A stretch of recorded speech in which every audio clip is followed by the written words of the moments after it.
Je dois penser à mes frères qui meurent de faim. Si mes frères meurent de faim, je n'ai pas le droit de les laisser mourir de faim. Je dois leur venir en aide, car un jour Allah me questionnera à ce sujet.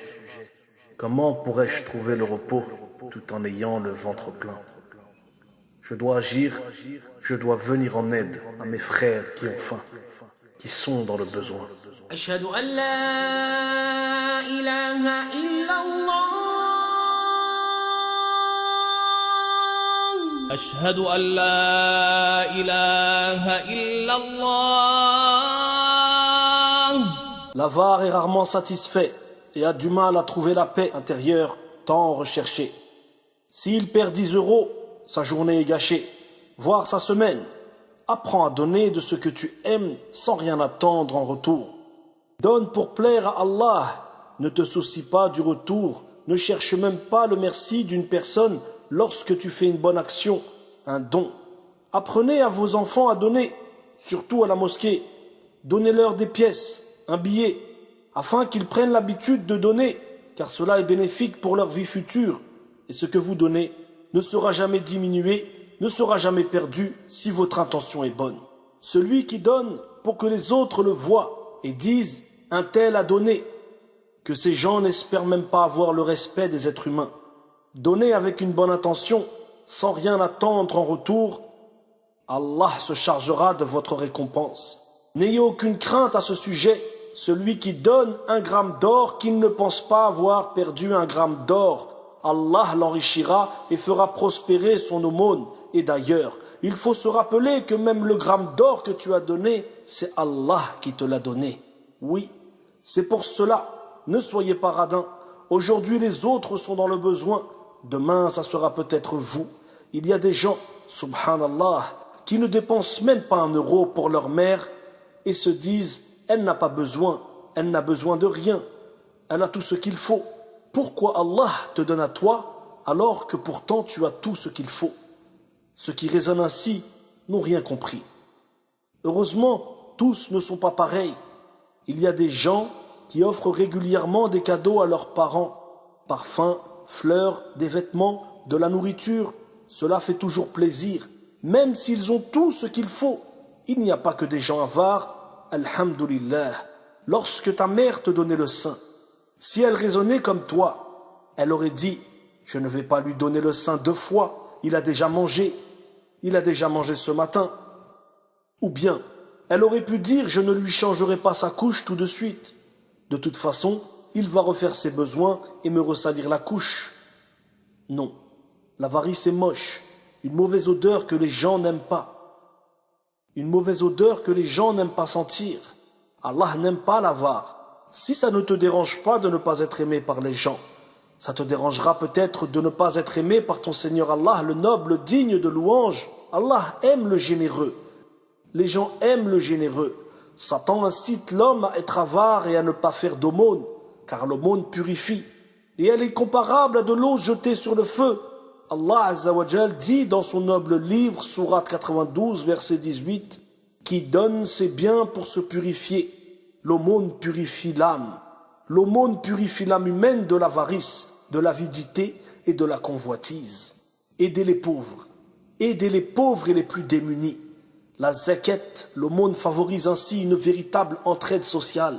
En étant une œuvre d'utilité publique, limitez l'accumulation et la concentration de biens chez les riches afin qu'ils ne soient pas aux mains d'une minorité de la société. Qui peut en bénéficier? Le Coran nous informe très clairement à ce sujet. Sourate 9, verset 60, « Les aumônes sont destinées aux pauvres et aux nécessiteux, à ceux qui sont chargés de les recueillir et de les répartir, à ceux dont les cœurs sont à rallier, au rachat des captifs, à ceux qui sont chargés de dettes, à la lutte dans le chemin de Dieu et aux voyageurs. Tel est l'ordre de Dieu. Dieu sait et il est juste. » C'est une bonne chose de garder son argent pour de bons projets. L'argent est utile. Sans argent, il te sera difficile de faire un pèlerinage, d'acheter une voiture. Ça n'empêche que tes projets ne doivent pas prendre le dessus sur toi et te rendre avare. Au lieu de donner plus, lorsque tu as des projets, tu donnes un peu moins. C'est Allah qui se chargera de t'aider dans tes projets. Et ne crois jamais que ce que tu as donné pour plaire à Allah diminuera ta richesse. Jamais au grand jamais. Ne pense pas cela, car c'est faux. Allah le multipliera. Sourate 57, verset 11. Quiconque fait à Dieu un prêt sincère, Dieu lui multiplie et il aura une généreuse récompense. Vous voyez, celui qui vous a donné ce que vous avez pu donner vous dit que ce n'est pas perdu et qu'il vous le multipliera. Ce verset suffit pour donner les yeux fermés. Vous voulez qu'Allah multiplie vos biens? Eh bien, donnez. Donnez, Inch'Allah. Donnez avec sincérité pour plaire à Allah et non pour en tirer un avantage financier. De plus, les gens qui vivent en Europe ne meurent généralement pas de faim. Nous pouvons plus nous permettre de donner qu'une famille qui arrive à peine à se nourrir. Vous avez remarqué comme les gens ne comptent plus lorsqu'il s'agit de faire une affaire. Par exemple, pour acheter un sac à main qui coûte 1000 € et qui est en promotion à 300 €. À ce moment-là, les gens ne réfléchissent même plus aux chiffres, même plus à ce qu'il leur reste sur leur compte en banque. Pour une paire de chaussures, pour une voiture, pour toutes les choses qui finiront en vérité par nous posséder. Mais quand il s'agit de donner 100 €, 1000 € ou 10 000 € à une famille étouffée par la pauvreté dans les 4 coins du monde, là non, ce n'est pas jouissif. C'est dur de sortir les billets de banque. Rassurez-vous, bientôt ce papier ne vaudra plus rien. Bientôt ce papier ne vaudra plus rien. Ne seriez-vous pas heureux d'être la cause du bonheur d'une famille? Subhanallah. Imaginez la joie d'un père de famille en Somalie, en Éthiopie et ailleurs dans le monde, tellement de pays où les pauvres souffrent. Imaginez la joie et le bonheur de ce père de famille recevant une somme d'argent conséquente. Lui, qui se demandait comment allait-il nourrir sa famille ce soir. Nous ne parlons pas de fruits exotiques. Nous ne parlons pas de fruits. Nous ne parlons pas de viennoiseries. Nous ne parlons pas de plats soigneusement préparés. Nous ne parlons pas de grillades, de sauces, toutes ces choses qui font partie de notre quotidien. Non, nous parlons d'un simple bol de riz sans aucune sauce, cuit à l'eau, avec un peu de sel si cela est possible.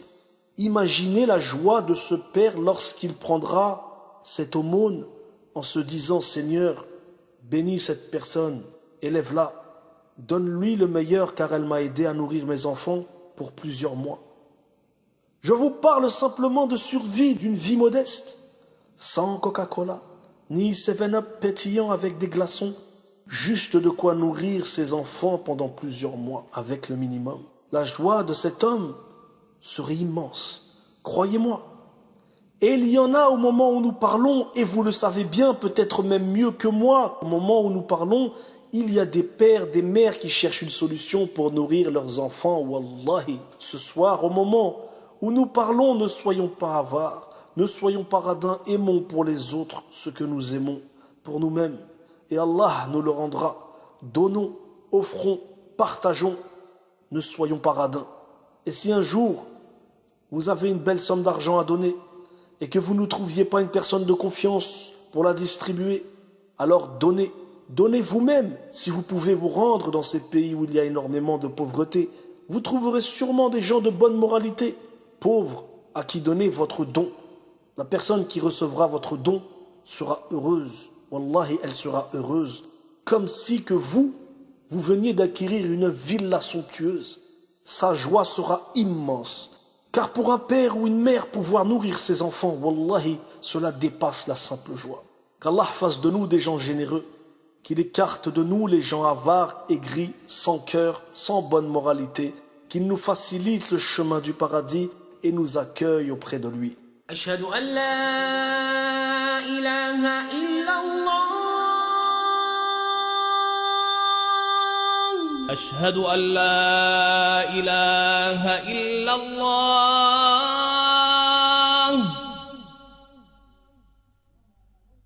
أشهد أن لا إله إلا الله